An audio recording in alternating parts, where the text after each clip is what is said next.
Il y a parfois des moments qui bousculent tout, des instants si chargés d'émotions, si inattendus, qu'ils suspendent le temps. Ce soir-là, personne ne s'attendait à entendre Slimane parler. Il était resté discret, pudique, presque silencieux sur sa vie privée depuis ses débuts. Toujours entre deux projecteurs, entre deux refrains, entre deux apparitions.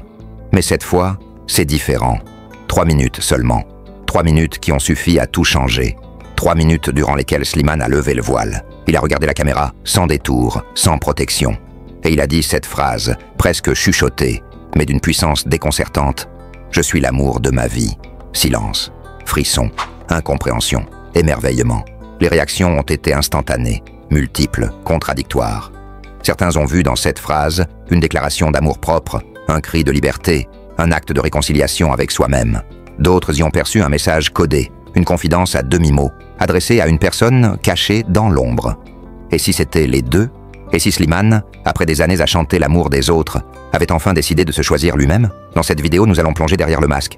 Non pas pour chercher le scandale, mais pour comprendre l'homme. Qui est réellement Slimane quand il ne chante pas? Que cache-t-il derrière ses textes poignants, ses regards intenses, ses silences maîtrisés? Depuis ses débuts sur scène jusqu'à aujourd'hui, des indices étaient là, disséminés, presque invisibles. Et aujourd'hui, tout semble prendre sens.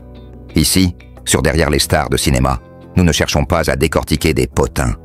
Nous voulons raconter des histoires humaines, des récits vrais. Ceux que l'on ne lit pas en une de magazine. Ce que Slimane a révélé ce soir-là, ce n'est pas un scoop. C'est un tournant, une confession, une fracture douce entre l'image publique et la vérité intime. Il n'a pas besoin de choquer pour être bouleversant. Il suffit qu'il dise simplement « Je suis l'amour de ma vie ». Et tout l'équilibre change. Préparez-vous à voir Slimane comme vous ne l'avez jamais vu, à travers des archives, des témoignages, des confidences inédites et une lecture nouvelle de son parcours. Car parfois, ce qu'on pense être une simple déclaration devient un miroir. Et peut-être, à travers ces mots, c'est aussi vous que vous découvrirez un peu plus. Bienvenue dans cet épisode exceptionnel de Derrière les stars de cinéma. L'histoire commence maintenant. Le décor est simple. Une pièce blanche, sans artifice. Une lumière douce, presque naturelle. Sur une chaise, Slimane, seul. Pas de micro accroché à la veste. Pas de maquillage trop voyant. Il est là, les mains jointes, le regard calme. Il respire lentement. Puis, il dit ces mots, presque sans y penser, comme s'ils avaient longtemps attendu de sortir. « Je suis l'amour de ma vie ». Ce n'est pas un cri, ce n'est pas une provocation. C'est une déclaration, une révélation, un moment de vérité rare qui ne cherche pas l'approbation. Slimane n'essaie pas de convaincre, il affirme, avec douceur, avec certitude, comme on pose enfin ses valises après un long voyage. Mais pourquoi cette phrase, pourtant si simple, nous touche-t-elle autant? Pourquoi éveille-t-elle en chacun quelque chose de si personnel, si enfoui? Peut-être parce que, derrière elle, se cache un long chemin, un combat invisible, celui que chacun mène un jour ou l'autre avec soi-même. On croit toujours tout savoir sur les artistes. On les voit sur scène, brillants, généreux, vibrants.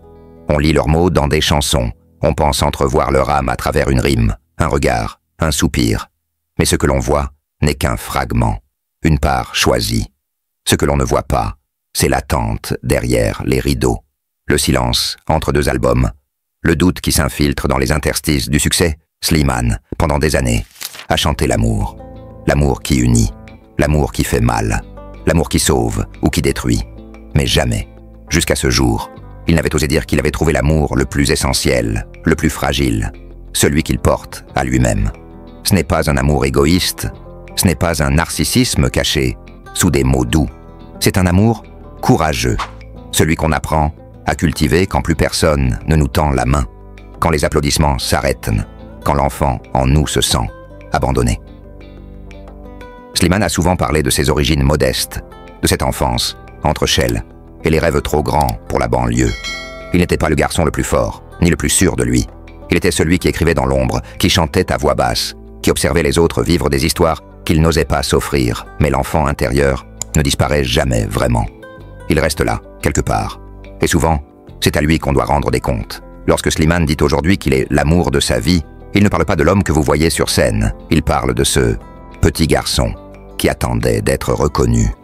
De cet adolescent qui a appris à ne pas trop déranger. De cet adulte qui a longtemps cru que l'amour devait venir d'ailleurs. Avant de faire cette déclaration, Slimane est resté silencieux. Il a traversé des moments de vide, de fatigue, d'épuisement émotionnel, comme tous ceux qui donnent beaucoup aux autres. Il a vu ses mots réconforter des inconnus, ses chansons accompagner des ruptures, des espoirs, des renaissances. Mais lui, à qui tendait-il la main? À qui écrivait-il vraiment ses lettres en musique? Peut-être qu'il se parlait sans le savoir. Peut-être que tous ces textes étaient des messages pour lui-même, qu'il n'avait pas encore eu le courage de lire à haute voix, jusqu'à ce jour. Quand il a prononcé ces mots, certains y ont vu une provocation, d'autres un aveu, un appel à la tendresse. Mais au fond, chacun a entendu ce qu'il avait besoin d'entendre. Parce que cette phrase nous confronte à notre propre relation avec nous-mêmes. Et si vous étiez vous aussi l'amour de votre vie? Et si vous arrêtiez d'attendre que quelqu'un vous sauve? Et si l'amour ne commençait pas par un autre, mais par soi? C'est cette question que Slimane nous tend, comme un miroir. Pas pour nous juger, mais pour nous faire réfléchir. S'aimer soi-même, ce n'est pas se trouver parfait. Ce n'est pas se répéter des phrases positives devant une glace. C'est parfois apprendre à vivre avec ses défauts, accepter les blessures, ne plus vouloir les cacher, ne plus chercher à être tout pour tout le monde. C'est savoir dire non. C'est savoir dire oui. C'est savoir être seul sans se sentir vide. Et c'est apprendre à se choisir, même quand ça fait peur, même quand on vous dit que ce n'est pas comme ça qu'on doit aimer. Slimane n'a pas trouvé une solution miracle. Il n'a pas tout réglé. Il n'est pas arrivé à un sommet de sagesse. Mais il a franchi un seuil, celui où l'on cesse de s'excuser d'exister. Alors que va-t-il se passer après cette déclaration? Peut-être rien, peut-être tout. Peut-être que Slimane continuera à chanter, à écrire, à donner. Peut-être qu'il ouvrira un nouveau chapitre. Peut-être qu'il inspirera d'autres à faire de même. Mais une chose est sûre, quelque chose a changé. Et ce changement n'est pas qu'en lui. Il est en nous aussi. Car en entendant un homme public, aimé, fragile, dire sans honte qu'il est l'amour de sa vie, on comprend que ce n'est pas une arrogance, mais une réconciliation. On comprend qu'il est possible d'être tendre avec soi-même, qu'il est permis de s'aimer. Il ne suffit pas de dire qu'on s'aime, il faut l'habiter, l'éprouver, et surtout, le mériter à ses propres yeux. Cette phrase, si simple à formuler, est probablement la plus difficile à croire. Car dire « je suis l'amour de ma vie », ce n'est pas se regarder dans un miroir en se flattant, ce n'est pas se protéger d'un manque. C'est un engagement, c'est une promesse que l'on se fait à soi, parfois après des années passées à s'abandonner. Dans notre monde, on ne nous apprend pas à nous aimer. On nous apprend à plaire, à être validé, à nous conformer. L'amour de soi est souvent perçu comme une arrogance, une folie douce, un luxe réservé aux gens sûrs d'eux. Alors, quand quelqu'un comme Slimane, hypersensible, fragile, conscient du regard de l'autre, affirme cette idée, il ne la lance pas comme une évidence. Il la revendique comme un droit, arraché au silence. Il faut comprendre, cette phrase ne surgit pas dans un vide. Elle surgit après des années de lutte contre le rejet, l'exclusion, les normes, les échecs, les quêtes d'amour sans réponse. Elle vient comme un fruit tardif, après une saison longue de doutes. Il y a des années, Slimane chantait l'amour dans toutes ses formes. Mais toujours, entre les mots, il y avait cette absence. Et moi, dans tout ça, il donnait, offrait, écrivait, soignait.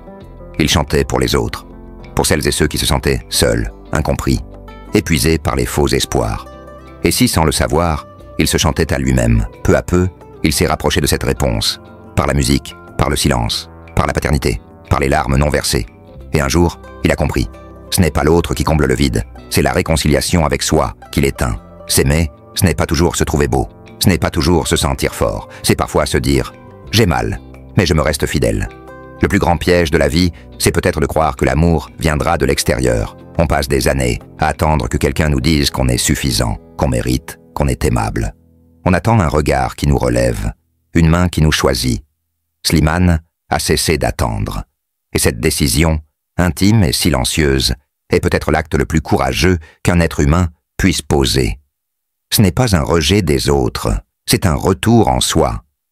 Bien sûr, dès qu'on ose affirmer qu'on s'aime, les regards se durcissent, les moqueries se glissent, les jugements s'installent, parce que s'aimer sans permission dérange.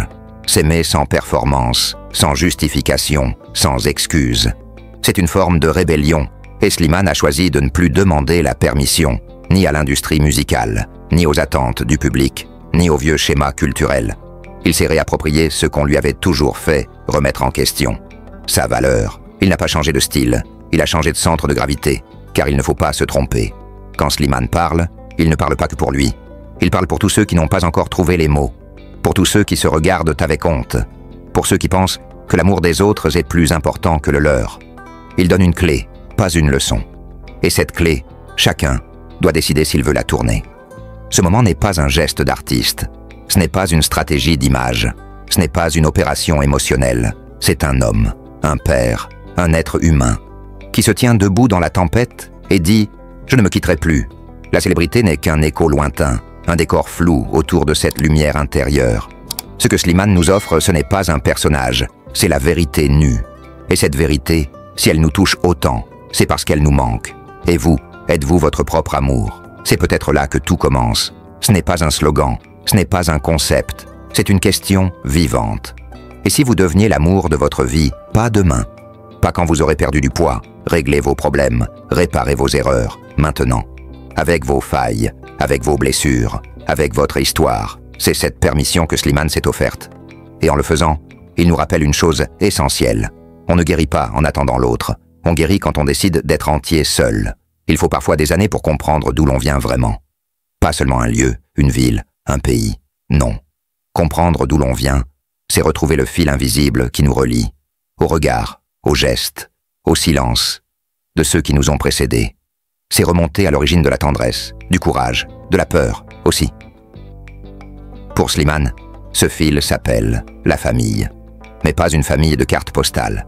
Une famille de vérité, avec ses accents, ses colères, ses pardons.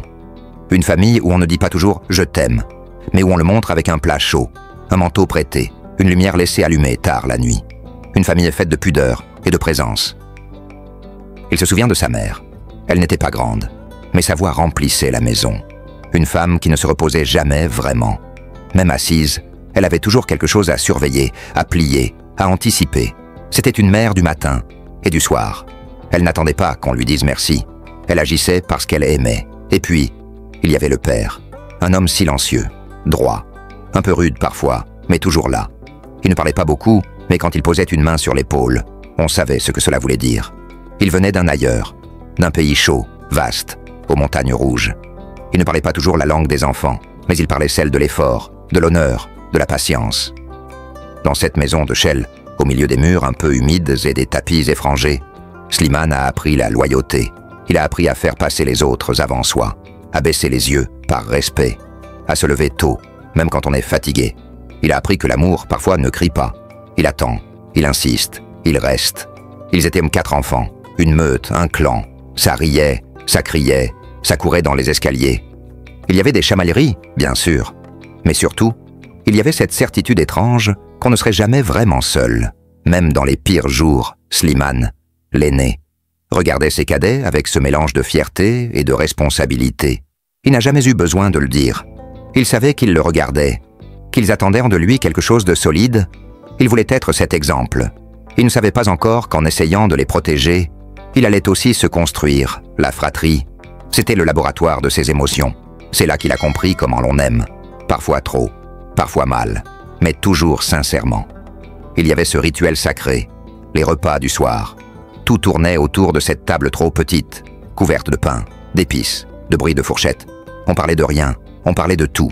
Et dans ces moments suspendus, Slimane écoutait plus qu'il ne parlait. C'était son terrain d'observation.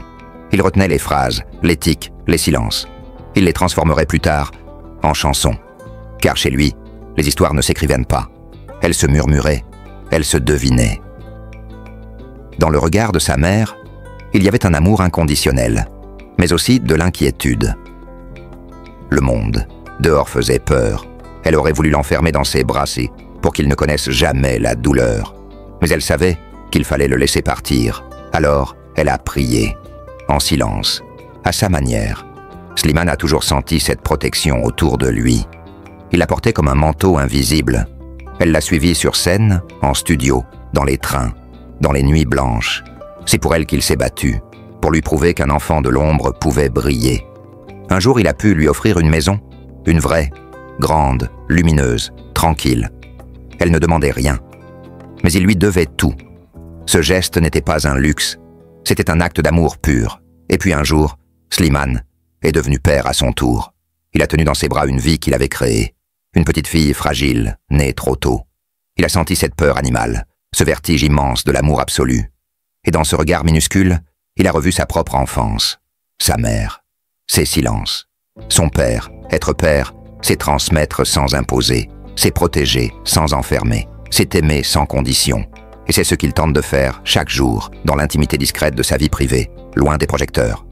Aujourd'hui, malgré la célébrité, malgré le bruit, Slimane garde les siens près de lui. Son frère travaille à ses côtés. Ses sœurs l'appellent encore « mon petit ». Sa mère est toujours la première à écouter ses chansons. Et parfois, quand il a besoin de silence, c'est chez eux qu'il retourne. Là où on ne lui demande pas de chanter, juste d'être là. Car au fond, tout commence et tout finit par la famille. Ce n'est pas un slogan. C'est une vérité douce, parfois rugueuse, mais indestructible. Né le 13 octobre 1989 à Chelles, Slimane a grandi dans une famille d'Algériennes profondément ancrée dans ses traditions. Ses parents, originaires de Bouchagroun et Gazaoué, ont émigré en France dans les années 1960, apportant avec eux une richesse culturelle et une détermination sans faille. Ils ont élevé leurs enfants dans un environnement où les valeurs de respect, de solidarité et d'amour étaient primordiales. La maison familiale était un lieu de rassemblement, où les repas étaient des moments sacrés de partage et de convivialité. Les saveurs de la cuisine algérienne embaumaient dans les pièces, et les discussions animées en arabe et en français créaient une atmosphère chaleureuse et accueillante.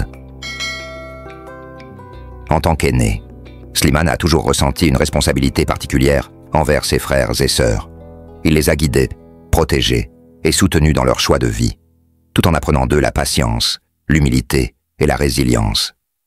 Les liens fraternels étaient renforcés par des activités communes, des jeux dans le jardin, des sorties en famille et des moments de complicité partagés. Ces relations ont façonné la personnalité de Slimane, lui inculquant des valeurs de loyauté, de respect et d'amour inconditionnel.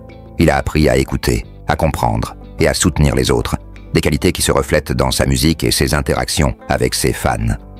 La mère de Slimane, Fatima, a joué un rôle central dans sa vie. Femme de ménage dévouée, elle a sacrifié son confort pour offrir à ses enfants une vie meilleure. Elle a transmis à Slimane des valeurs de travail acharné, de persévérance et de dignité. Sa foi profonde et son amour inconditionnel ont été des sources d'inspiration pour lui. Slimane se souvient des moments passés à ses côtés, des conseils prodigués avec douceur et fermeté, et de l'exemple qu'elle a donné en toutes circonstances. Il lui rend hommage dans ses chansons, en particulier dans « Des milliers de je t'aime », une déclaration d'amour et de gratitude envers celle qui a façonné sa vision du monde. Le père de Slimane, Abdelkader, était un homme discret, mais d'une grande force intérieure. Ouvrier dans une usine de métallurgie, il a travaillé dur pour subvenir aux besoins de sa famille. Sa rigueur, son sens de l'honneur et sa capacité à rester stoïque face aux difficultés ont marqué Slimane profondément. Bien qu'il n'ait pas exprimé ses émotions de manière verbale, son amour pour sa famille était évident dans ses actions.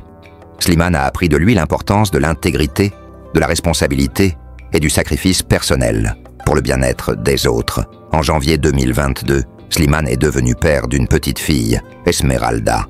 Cette naissance a marqué un tournant dans sa vie, lui offrant une nouvelle perspective sur l'amour, la responsabilité et la vulnérabilité. Il a vécu les premiers mois de paternité avec une intensité émotionnelle profonde, jonglant entre les joies et les défis de cette nouvelle aventure. Esmeralda est devenu le centre de son univers, inspirant ses créations musicales et renforçant son désir de transmettre les valeurs reçues de ses parents. Il aspire à lui offrir un environnement où l'amour, le respect et la solidarité sont au cœur de chaque interaction. Pour Slimane, la famille est bien plus qu'un simple lien biologique. Elle représente la fondation de son identité, le socle sur lequel il a construit sa vie et sa carrière. Les expériences partagées, les traditions transmises et les valeurs inculquées ont façonné sa vision du monde et son approche de la musique. Il considère sa famille comme une source inépuisable de force, de soutien et d'inspiration.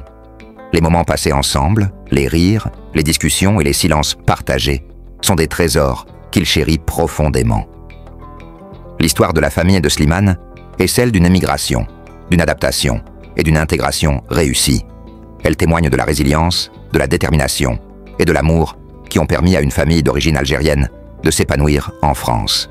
Cet héritage vivant continue de nourrir la musique de Slimane, offrant au public une fenêtre sur une réalité souvent méconnue, mais riche en émotions et en enseignements. Quand on pense à Slimane, c'est souvent sa voix puissante et ses paroles chargées d'émotions qui viennent en tête. Mais derrière ce micro, derrière cette lumière, il y a un homme dont la vie matérielle, souvent discrète, reflète un parcours riche, authentique et plein de surprises. Il ne s'agit pas ici de dresser une liste froide de biens matériels, mais plutôt de vous inviter à entrer dans son univers, à imaginer ce que ses possessions racontent de lui, de ses rêves, de ses valeurs. Slimane ne cherche pas la grandeur ostentatoire. Sa maison est plutôt un cocon, un refuge, où chaque objet a une histoire. Une grande bibliothèque chargée de livres dépareillés, souvenirs de voyages ou cadeaux d'amis, témoigne de sa soif d'apprendre et de comprendre le monde. Le salon est un mélange d'éléments contemporains et d'objets traditionnels, ramenés de ses racines algériennes, mêlant modernité et héritage. Un tapis persan au sol, un vieux cadre avec une photo de famille en noir et blanc, un coussin brodé à la main. Ces objets te racontent la mémoire de sa famille, la tendresse qu'il porte à ses origines. Dans un coin de la pièce principale, trône un piano, à queue. Ce n'est pas seulement